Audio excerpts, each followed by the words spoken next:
കേരളത്തിൻ്റെ വിസ്തീർണം എത്രയാണ്? 38,863 ചതുരശ്ര കിലോമീറ്ററാണ്. 38,863 ചതുരശ്ര കിലോമീറ്ററാണ്. അതുപോലെ തന്നെ കേരളത്തിൻ്റെ അതിരുകൾ ഏതൊക്കെയാണ്? കേരളത്തിൻ്റെ അതിരുകൾ എന്ന് പറഞ്ഞാൽ വടക്ക് കർണാടകം. വടക്ക് എന്താണ്? കർണാടകമാണ്. കേരളത്തിൻ്റെ തെക്ക് എന്താണ്? തമിഴ്നാട്. തെക്ക് തമിഴ്നാട്. അതുപോലെ തന്നെ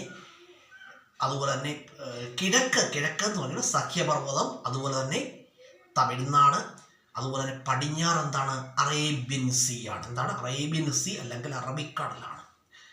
അതുപോലെ തന്നെ പറയുകയാണെങ്കിൽ കേരളത്തിൻ്റെ ഏറ്റവും അറേബ്യൻ സീ ആണ്. അതുപോലെ തന്നെ പറയുകയാണെങ്കിൽ കേരളത്തിലെ ജനസംഖ്യ നമുക്കൊക്കെ അറിയാം. എത്രയാണ് കേരളത്തിലെ ജനസംഖ്യ? എല്ലാവർക്കും അറിയാം.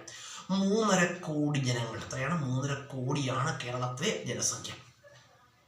അതുപോലെ തന്നെ കേരളത്തിൻ്റെ ഭൂപ്രകൃതി അനുസരിച്ച് കേരളത്തെ 3ആയിട്ട് തിരിച്ചിരിക്കുന്നു. ഏതൊക്കെയാണ്? മലനാട്, ഇടനാട്, തീരപ്രദേശം. മലനാട്, ഇടനാട്, തീരപ്രദേശം. മലനാടെന്ന് പറയുന്നത് നമുക്കറിയാം. മലനാട് കേരളത്തിൻ്റെ ആകെ വിസ്തൃതിയുടെ ഏതാണ്ട് 48% മലനാട്.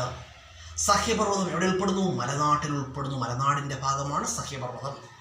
അതുപോലെ മലനാട്ടിൽ കാണപ്പെടുന്നതാണ് നിത്യഹരിത വനങ്ങൾ. എവിടെ കാണപ്പെടുന്നു? മലനാട്ടിൽ കാണപ്പെടുന്നു. അതുപോലെ തന്നെ കേരളത്തിലെ ഏറ്റവും ഉയരം കൂടിയ കൊടുമുടി, സഹ്യപർവ്വതത്തിലെ ഏറ്റവും ഉയരം കൂടിയ കൊടുമുടി, ദക്ഷിണേന്ത്യയിലെ ഏറ്റവും ഉയരം കൂടിയ കൊടുമുടി. ഈ 3 ചോദ്യങ്ങൾക്കുമുള്ള ഉത്തരം ആനമുടിയാണ്. എന്താണ്? ആനമുടിയാണ്. ആനമുടിയുടെ ഉയരം ഏതാണ്ട് 2695 മീറ്ററാണ്. 2695 മീറ്ററാണ്. ആനമുടി സ്ഥിതി ചെയ്യുന്ന ജില്ല ഇടുക്കിയാണ്. ആനമുടി സ്ഥിതി ചെയ്യുന്ന താലൂക്ക് ചോദിച്ചിട്ടുണ്ട്. ദേവികുളം താലൂക്കാണ്. അതാണ് ദേവികുളം താലൂക്കാണ്. അതുപോലെ തന്നെ കേരളത്തിലെ ഏറ്റവും ഉയരം കൂടിയ 2ാമത്തെ കൊടുമുടിയാണ് മീശപ്പുലിമല. ഏതാണ്? മീശപ്പുലിമല സ്ഥിതി ചെയ്യുന്നത് ഇവിടെ തന്നെയാണ്? ഇടുക്കിയിൽ തന്നെയാണ്. ഇടുക്കിയിൽ തന്നെയാണ്. സഹ്യപർവ്വതത്തിലാണ്. സഹ്യപർവ്വതത്തിലെ ഏറ്റവും ഉയരം കൂടിയ 2ാമത്തെ കൊടുമുടി ഏതാണ്? മീശപ്പുലിമലയാണ്.